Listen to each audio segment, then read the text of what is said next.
And I think Peter Bunting has offered an opportunity for the country to zero in on what this difference means for them, for their families, for their communities, for their freedom of movement, for their businesses, for their own safety and security within their space, which, as we know, has been a major debilitating factor in our country.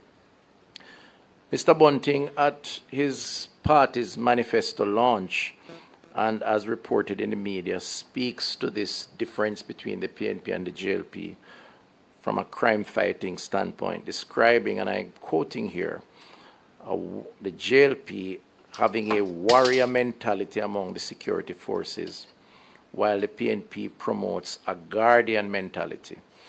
On the face of it, I really gave it an earnest effort to try to understand what he means by that, and had a difficulty coming to terms with that interpretation based on his own track record as a former Minister of National Security, and certainly the track record of the PNP in terms of fighting crime when juxtaposed or compared with what this government, this Jamaica Labour Party government, has done.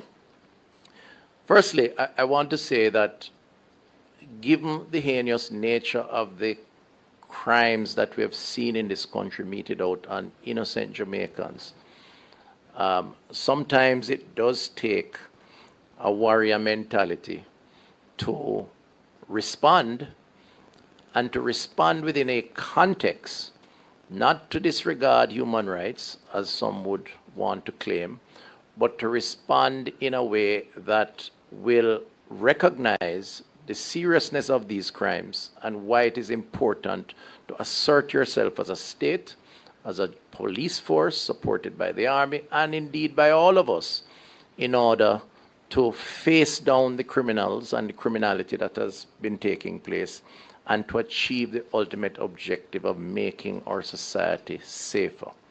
So he may, Mr. Bunting, that is, not realize that he may have been complementing the Jamaica Labour Party strategy by recognizing that you have to assert yourselves in the midst of a crisis.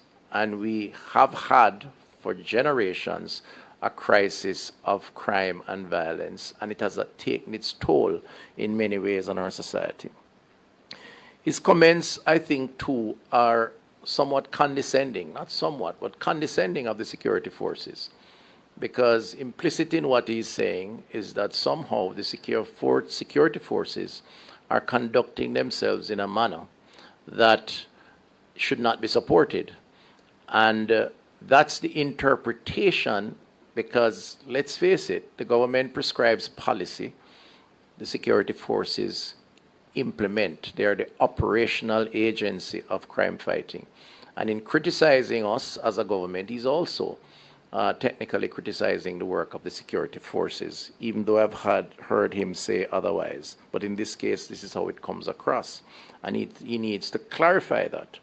We believe that the security forces, based on government policy and government support in terms of resources, in terms of additional manpower, upgrading of stations, additional mobility, additional intelligence gathering, have done a commendable job. And the manifestations of that is the significant reduction in serious crimes, well over 40%, closer to 45% year to date, 43% to be exact, in terms of murders.